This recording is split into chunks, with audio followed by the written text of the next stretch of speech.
The year is 1944. Europe is locked in the bloodiest conflict in history, and the fate of the Allied invasion hinges not just on steel and courage, but on deception, theatrics, and illusion. Hiding in plain sight, a few hundred young American men, most of them artists, architects, sound engineers, and ad men, were about to execute a secret, bizarre, and brilliant operation that would save tens of thousands of lives. They were the 23rd Headquarters Special Troops, now known to history as the Ghost Army. This was a unit unlike any other in the U.S. military. There were no hardened infantrymen or battle-scarred tankers. Instead, its ranks were filled with aspiring painters, like Ellsworth Kelly, who would become one of America's most celebrated abstract artists. Photographers like Art Kane and fashion designers, all handpicked from art schools and studios across the country. Their mission, conceived by military planners with a theatrical flair, was simple: to impersonate two whole U.S. Army divisions, roughly 30,000 men, using nothing but rubber, sound, and sheer stagecraft. The Ghost Army's toolkit was less arsenal and more prop room. It consisted of four main components, collectively known as visual, sonic, radio, and script. The visual deception. The heart of the visual illusion lay in their most absurd weapon: inflatable tanks and artillery. These weren't crude pool toys. They were incredibly detailed, full-sized replicas of Sherman tanks, jeeps, trucks, and artillery guns, made of rubber and supported by minimal metal frames.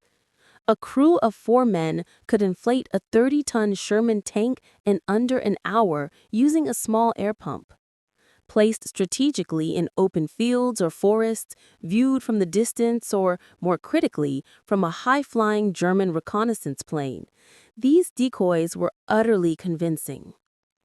The artistic members of the unit were responsible for the finishing touches, creating realistic tank tracks in the dirt, painting camouflage, and ensuring the vehicles looked properly maintained and oiled.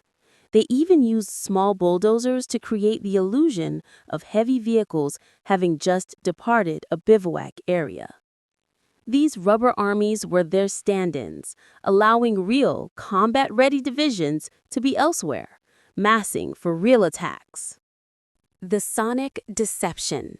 To make the Phantom Armies sound real, the unit employed the talents of audio engineers from Hollywood and Broadway.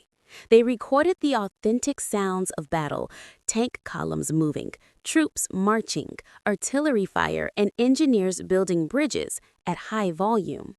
These recordings were meticulously mixed and then played back through enormous, powerful loudspeakers mounted on half-tracks.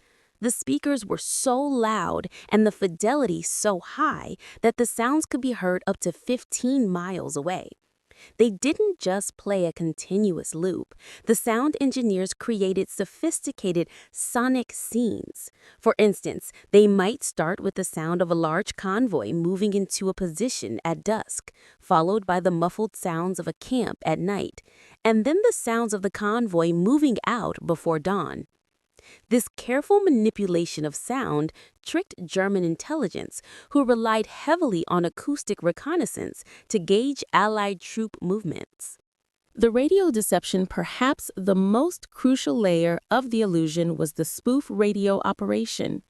The unit's radiomen, many of whom were amateur ham radio operators, mimicked the actual Morse code transmission styles, or fists, of the real operators in the 2 divisions they were impersonating.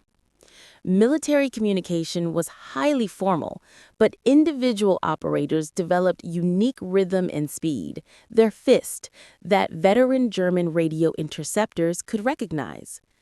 The Ghost Army operators had to be perfect mimics. They sent out fake, coded messages, creating a constant chatter about supply requests, divisional movement, and general operational status. This dense, convincing stream of radio traffic cemented the belief in the German High Command that the massive phantom divisions were exactly where the Allies wanted them to believe. The script and scenario.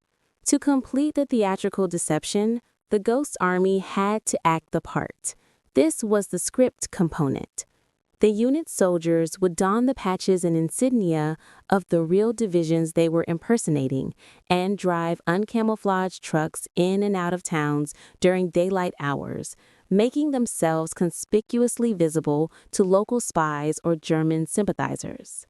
They would deliberately engage with locals in cafes and bars, exaggerating conversations about their massive troop numbers, their unit's fighting prowess, and their upcoming objectives.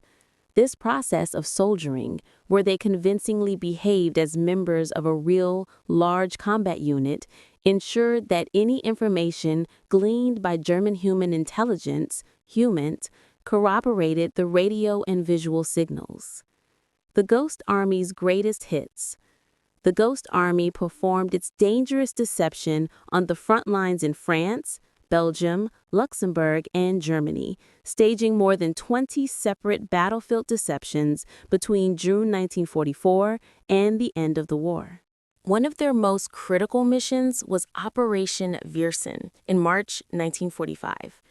As the U.S. Ninth Army prepared to make the crucial high-stakes crossing of the Rhine River near the German town of Rheinberg, the Ghost Army was tasked with distracting the German defenses further south, near the city of Viersen. In the 48 hours leading up to the real crossing, the Ghost Army created the illusion of two massive divisions, the 30th and 79th Infantry Divisions, amassing for a fake river crossing near Viersen. They inflated over 600 dummy vehicles, played their sonic tapes at maximum volume, and flooded the radio waves with fake traffic. The German commanders took the bait, diverting their attention, artillery, and resources to meet the non-existent threat at Viersen. When the real Ninth Army attacked at Rheinberg, they met significantly less resistance, successfully crossing the Rhine and securing a vital foothold in Germany. Historians estimate that the deceptions engineered by the Ghost Army saved the lives of between 15,000 and 30,000 American soldiers. By misdirecting German forces, they allowed real combat units to attack weaker, unfortified positions. The unit's work was so sensitive that its existence was classified as top secret for over 40 years after the war. For decades, the men who fought the war with paintbrushes and microphones were forbidden to speak about their incredible contribution, meaning their story remained largely untold, even to their own families. It wasn't until 1996 that the operation was officially declassified, revealing one of the most brilliant and astonishing examples of military deception in modern history. The story of the Ghost Army is a profound testament to the idea that, in war, a clever lie can be 1,000 times more effective and more merciful than a true attack. It proved that in the face of brutal combat, creativity and imagination were just as powerful as cannons and tanks. They were the world's most unique soldiers, artists who mastered the art of the bluffed attack, earning them a unique and honored, if long delayed, place in American history.